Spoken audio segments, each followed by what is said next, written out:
Hello from Sacred Pearl Journey. I would like to share with you my experience of driving cars and also scooters because once upon a time it was the scariest thing for me and I literally avoided it. For years I did. And I was happy to be able to ride my bicycle and in some places to take public transportation and to go on trains and buses and at times flights, and also to walk a lot. I have walked a lot. Like, I have some stories of where I walked like 8 kilometers a day just to get food. And for me, it was like completely fine because I really enjoyed connecting this way with the earth and also having like some physical body movement. And nevertheless, coming back to the topic of driving. Okay, excuse me. So, first of all, I received my driver's license in the US. So in the US, most of the cars are automatic. So I didn't learn how to use the gears. And on top of that, the training was like not so intense for various reasons. I got my driver's license, and nevertheless, once I arrived back in Europe, I had to learn how to use a car with gears. And I did. And nevertheless, I guess that was not the actual problem, because I had a completely overly stimulated nervous system due to trauma and high intense levels of fear that I had felt in the past and that were still stored in my system and had become emotions. Like, emotions are unfelt feelings from the past. And so I felt very unsafe to be driving on the street and especially on the highway. Like, it was really scary to be in a space with other cars, me not exactly knowing how they behave and what they do, and being like very alert, what is going on, who comes from left and from the right. I really didn't enjoy it at all. And I told myself, well, I think I just don't like driving. And of course, it was also not like the most environmentally friendly way of transportation. So I kind of took over the identity of, I am considerate of my environment, and therefore I prefer and I choose other means of transportation, which was true. There was some conscious decision about it, and nevertheless not fully, because there was definitely avoidance because of fear, avoidance of the car. And when I lived at some point in my life in a country where it was much more common to drive scooters instead of cars, and where there was also no proper public transportation, so that was basically the only way, like mainly to drive a scooter. Oh my goodness, I was so overwhelmed by the whole traffic of scooters. I not only avoided driving a scooter, I avoided the whole traffic altogether, and I stayed in a place where I was able to just walk by foot to the places where I was joining activities.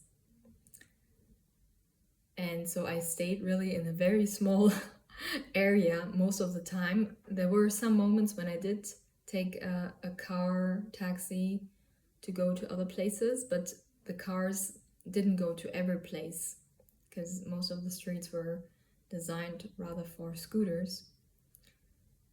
So I was quite limited in how much I was able to travel and discover and explore the areas. And along my journey of traveling around the world and researching, nomading, doing the inner work, I avoided successfully driving the car completely during the whole time, although I even had an international driver's license. And as time passed by, there had been a couple of situations when I dared to drive the car, when I dared to drive the scooter step by step. With the scooter, by the way, I discovered that I love it. Oh my goodness, that was insane. There were moments when I was like, will I receive a massage today or go on a scooter ride? And I took the scooter ride because it was like so much more exciting and adventurous and fun. And so that's also like, be attentive of your fears, because maybe they might be leading you to something that you might love. Not guaranteed, but it could be. And so I continued doing my inner healing, evolving, transforming, many different other topics. I didn't even look at this topic of driving the car or the scooter. And with small steps, I started like to ride the scooter a little bit, and I discovered, riding it myself is actually also fun, but I still didn't dare to go into the big traffic, for example, by myself on the scooter. But I took like small steps, one more small step. Like at some point, for example, I dared to go on a scooter taxi for a long path of, 1 or 2 hours on the highway. Before, I would have been terrified of that. But at some point, it felt like very natural, and I was calm, I was trusting. And my breakthrough I had this year when I dared to drive the car on a highway to a completely unknown destination I had never been to before. But I drove the car because the public transportation would have been way too complicated, way too long. And so I trusted. I was like, okay, I think this is meant to be. I trust myself, it will be okay, I'll do it. Somehow I trusted myself and I went on this adventure. And thankfully it went well, really well. And I felt so empowered by having experienced that. And I had a completely different perception of the streets, of the highway, and me driving. Like eventually I started like singing and dancing, feeling a lot of fun, even enjoying driving the car.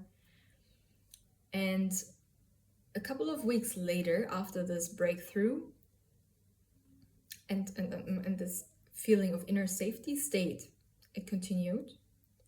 And nevertheless, a few weeks later, I experienced a situation when a lot of fear was triggered in me. So an emotion, fear, an unfelt fear from the past. And wow, that showed up while I was driving on the highway. I felt so unsafe and so unstable. And suddenly I was like, wow, this is how I used to feel in the past. Because I had so much emotion, fear in my system.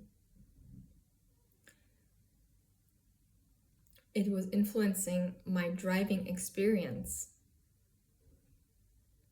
Yeah, I mean, of course, it was an uncomfortable situation to have experienced the emotion fear again, and as well to have experienced it on the highway. Thankfully, everything went well, and there was even a moment when I got really scared of having gone in the wrong direction. Like, I felt so unsure, insecure suddenly.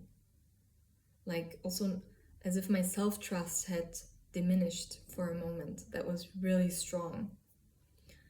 And that lack of self-trust influenced the way I was driving. So the moment when I had my breakthrough, it was because I had gained so much inner confidence and inner stability and had already released so much of the emotion fear from my system that I had a complete different experience. You know, it's like, it's easy if you see someone or hear someone telling you that they are afraid of driving to say like, yeah, it's not that bad. But maybe you don't have the same experience. Maybe you have no idea what this person is experiencing. Yeah, so that has been quite a journey, very interesting. I feel very grateful. Of course, it was like challenging. And then the moment of comparison of, oh, others are driving, why am I not able to drive?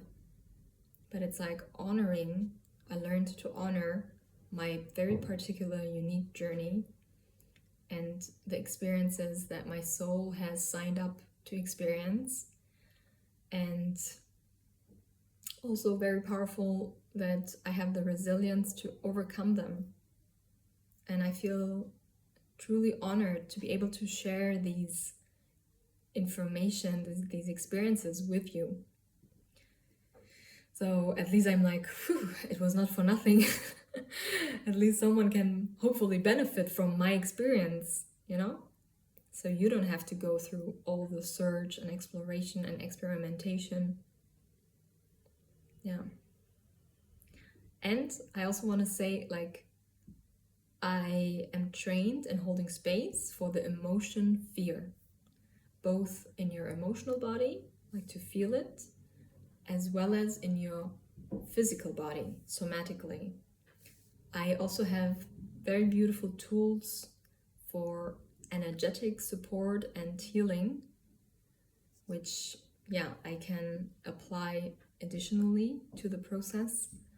And I would love to support you. Like, if this is something that you're dealing with, and it doesn't have to be specifically your experience with driving the car or scooter, but if you notice like how, yeah, your nervous system is quite overwhelmed and there are many situations when you feel anxious, this is a really beautiful way of releasing that from your system. And of course, it doesn't happen just once. It's a process depending on what experiences you had and how much there is stored. For some, it might be just 1 or 3 sessions, and for others, it might be 20. It depends on, yeah, what your life experience has been. And there are also additionally very beautiful healing modalities, such as acupuncture, for example, which can support you additionally, and various massage therapies, depending on your constitution and what it is that you want to work on. And of course, always pay attention to the person, even though I might be recommending a specific modality to you. Yeah, the energy, the presence, the giftedness, and also the alignment, the match between the healer and you plays a big role. Yeah, so don't only look at the modality, but also at the person. Is that person someone you feel supported by? If yes, then go for it. And if not, then rather not, even though the modality maybe is a fantastic modality, then better look for something else. Like, trust your intuition in your decision making. All right, I hope this was helpful for you and you feel encouraged. And yeah, wishing you the best of luck. Bye-bye. Ciao.